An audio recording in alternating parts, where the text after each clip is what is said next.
I'm excited to introduce James Monroe. He's with Cape Fear Laundry over in Wilmington, North Carolina. He's been with us just for a few months, just since December. It's now beginning of March, and he's doubled his wash and fold revenue in just 3 months. He's super into laundry, super into wash and fold, and he also has a unique pathway forward. And I'm just excited to learn more about his business, his strategy, and just curious as far as how you got into the wash and fold and the laundry business. Well, thanks for having me. This is my first time doing a podcast, so I'm pretty excited. I got into the business 2 years ago, but it took me 2 years to get into the business. So when I found out I wanted to do laundry, it was the beginning of 2021, and I heard about it on a real estate podcast, of all things. So long story short, Matt, it took me 2 years to find one to purchase, but I was in a position in my life where I want to get out of the rat race, and I wanted something more flexible. In that 2 years before I purchased one, I learned a lot in networking. I made a pretty good network, research, listening to these podcasts, the magazines, you name it. I was trying to find out if it was for me, and it was. Nice. And your wash and fold is very strong. And then I saw your revenue basically just doubled as a result of getting that commercial account. We're seeing a lot of laundromats grow, especially on the commercial side of things. Yeah, they reached out through the website just to contact us, or the quote page, and it led to us doing business with them. When I bought the store, it already had a drop-off service. There was no pickup, no commercial, no small business accounts. And it wasn't that big of a drop-off service there. The laundry wasn't in a good state, I'll put it nicely, you know what I mean? It was like, the Z word, the zombie man. It was kind of borderline that when I bought it 2 years ago. Drop-off wasn't that strong, but when you clean the place and you care about the employees and the customers and the community, that's my secret sauce, I'll tell you right now. I just came in and I cared. That's what I did. I'm still educating myself and listening to the podcast and talking to people. It's like, okay, I need to get some technology in this store. Even right now, it's still an all-cash store. We're getting there, to get card readers. I think you have to edit you've that done out. A great job doing your history, doing your research ahead of time. The new laundry owners are self-educating even before they buy a laundromat, which it sounds like you're doing and also student of. I mean, the knowledge that's out there, whether it's at the wash and fold conferences, whether it's online through podcasts, we're seeing just a level of sophistication that, people are getting ramped up where it took us like years and years, and you're hitting the ground running. So it's really cool seeing you taking the education and what's working and applying it to your laundromat. So you've been doing wash and fold the whole time, and then you added curbside just about 3 months ago? Yeah, that's why it picked up. I mean, you clean the place and you remodel and you do a lot of nice things for the customers, and then you add in the POS, which gives it that technology that we were lacking and missing. Everything up until 3 months ago was pen and paper still. Yeah, every receipt was handwritten, and I was like, holy cow! It's the smartest thing in that laundry was people's cell phones. You know what I mean? Like, there was just nothing in there. It was so old. Everything was so old. We're probably 2.5, 3 times our drop off. Through the website, that you guys make is where we got these small business accounts. And I know you and I talked about the one. They do professional sporting, venues. They did the Beast games. And I didn't even know they were around, to be honest. They're 20 minutes from where I live. So yeah, they just reached out through the website. I'm interrupting this podcast with exciting news. While I've been editing this video, one of our Curbside clients who's been with us for just 3 months just posted this on the Curbside Laundries Facebook page. Awesome news. 3 months into our laundry journey, and we won a commercial account for processing smoke-damaged clothing. We're super excited about this opportunity.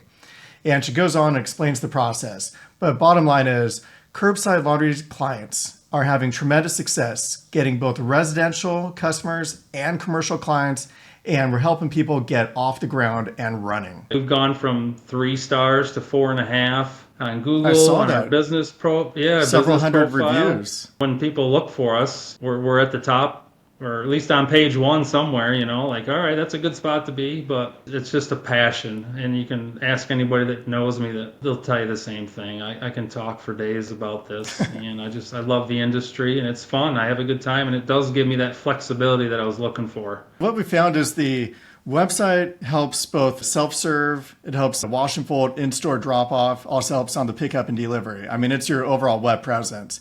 even for restaurants, they're asking their phone, where's the closest pizza place? Where's the closest laundromat?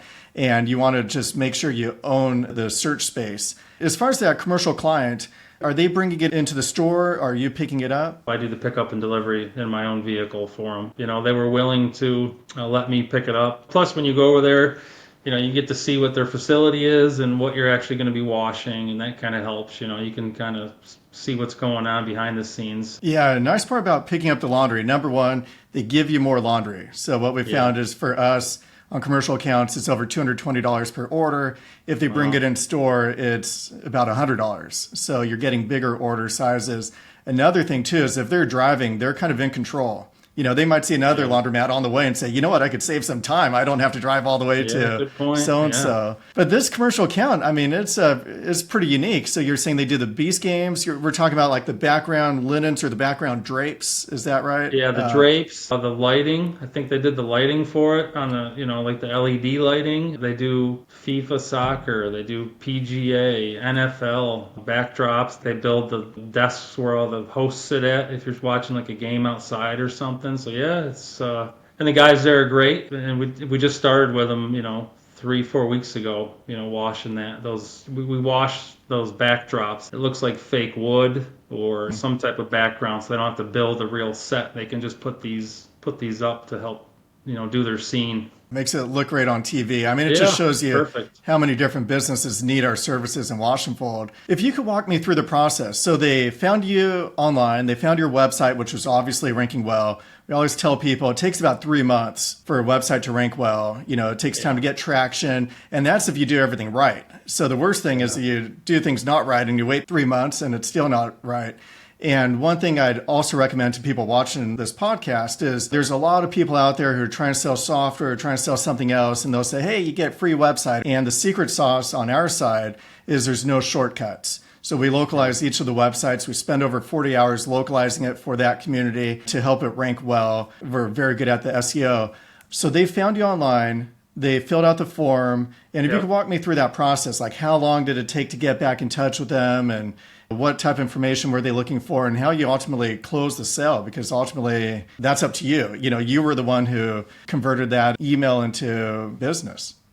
Yeah, like you said, came right to my email. I think I emailed them back or called the guy, and it was really pretty straightforward. I asked him some basic questions, what is it we're going to be laundering and how often, what volume, any packaging requirements or how it's supposed to look, all the drop off or pick up laundry questions you would ask on this type of account. He sent me some photos of the stuff. It wasn't long, Matt, just maybe a couple weeks by the time I drove over there and started looking at the stuff. Probably within a few days after that, I was going over there and bringing it back. And you're mostly in-store drop-off. You kind of made a special exception for this pickup. I mean, I want to do residential, but for me right now, I was afraid to bite off more than I could chew with residential. I'll probably hit residential at some point, but the commercial small business, I think it's just easier to manage for me because it's just you to them, like A to B. It's pretty straightforward. You're not waking up in the morning and you got, 87 houses on the route to pick up. It's like that would overwhelm us right now. Like, I mean, yeah, we can get there. I haven't put all the pieces together to do that yet, but to have the small business or commercial, yeah, I think it really fits us well because I can schedule it and then you're good. You know what I mean? Yeah, fewer pieces, simpler, operation. Yeah. And then you're picking up more laundry. Just curious, are you using a personal vehicle? Is it a van? And how much laundry are you getting every time you go out there? Right now, I'm using my personal vehicle. I went over there. It was 600 pounds. Backdrop stuff. It's kind of heavy. And I mean, we're opening them up too and,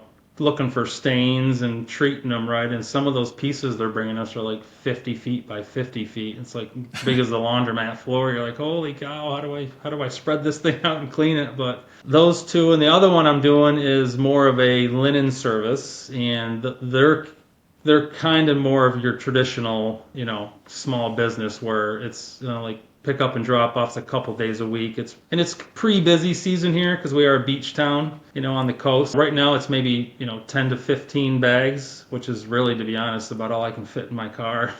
But when it gets busy, I might have to change because they're talking, busy season down here is going to be, could be 30 to 50 bags a week. I'll buy a vehicle if I have to, I mean, it sounds like there's more business out there than any one laundromat could possibly do. I think so. I think this small business is kind of good practice to lead into the residential, right? Especially Yeah. with procedures and how you're going to do things. What you've done is really amazing. I'm glad you went with curbside, and we're in the business, so we know, like, hey, you do certain things and you could help attract those commercial accounts. They don't just happen. You've converted those into sales, and we've also seen it where people get commercial accounts, and then while they're driving out to wherever that commercial account is, then they start doing residential pickup and delivery along the way. There's all different ways of getting started. Most people do it differently than you. They actually do the residential first and then they get commercial. And you're kind of almost that's the end game, is commercial. Yeah, I mean, again, they're not like $1 million accounts, but it's just the way it happened. And I think it's going to be a good transition into residential for us because I'll have everything I need to make that switch. I'll have the vehicle and, work on personnel later. We got the software and we've already got in-store procedures and stuff. And then with residential, I think you do get some specifics from people, but with the small business, it's kind of nice because you can cater to what they need. Residential, it's similar to commercial. It's just there's more of them. Most of them are going to just want their standard. And the software makes it really easy to see, okay, this person wants their laundry this way, this person wants the laundry that way. So you still kind of have to pay attention to each individual's preferences. And, that's why they're paying us, a couple dollars a pound, is we're doing the laundry the way they want it. But you're right, commercial is just easier. It's consistent. And then it's bigger orders. Did you know you're going to be, have you made any changes on the wash and fold product, as far as the way it looks and the presentation? Yeah, the whole thing's changed since we bought the place. Everything changed, from folding especially, the presentation, the bags changed. Detergent really didn't much. But yeah, we came right around, the training for the staff, the whole 9 yards. I mean, I think we turned out a pretty nice product. Again, it wasn't horrible before, but nowhere near where it needed to be a professional laundry service. So excellent. I was just curious as far as like why you chose Curbside Laundries. There's a lot of different point of sale systems out there. Did you know you're going to be getting into pickup and delivery, or was it mostly just for in-store? Yeah, it was both. In-store, I definitely want to do the residential with it. And, I talked to all the POS people, all the big names in the game, so to speak. And I know Curbside, I chose you guys because you have a laundry. Again, they're all good, and it's not to knock the other ones. I think they all have a great product, but I just saw that when you have the business and the software, I just couldn't pass that up, to be honest. I think it was just a no-brainer. Yeah, thank you. I think that's a big difference, is we're not looking at, they're a software client, they're a laundromat client. We're trying to help the overall business. The software is one piece of it, a big piece, but we're also trying to figure out how do we help our clients make more money at their laundromat. I think you're an excellent example of that. I mean, it's pretty exciting. Your wash and fold was doing really well, especially considering it's mostly in-store drop-off. And now 3 months later, you got some really nice commercial accounts. That's paving the way for the next step. And the next step being pickup and delivery, where you could really just bring a lot of laundry to your laundromat. So you're kind of doing things in stages, making sure you're ready for the business. And there's a lot of people who buy a laundromat where it's self-serve only, and they're like, what do I do next? It sounds like you've kind of figured out the game plan ahead of time, even before you stepped in, as far as looking at other revenue centers. You need to figure out your network is, I think, the biggest one for me. I know quite a few people that I can reach out and call them anytime. It's been a great experience, and I'm real passionate about this industry. Yeah, and I was impressed too. Like, before we started recording, you knew the names of fellows in our tech support, because you could ask them like any questions. We're always there to answer their phone, especially now with software. Initially, our goal was, okay, we just need to process the wash and fold orders, but now we got the marketing component in there. We've got, you got the commercial accounts, we got the invoicing, and clients could pay online, and there's different ways of doing invoicing and automatically sending those out. And there's just a lot of pieces. During training, we're really just focused on, hey, how do you process an order? How do you do this? Yeah.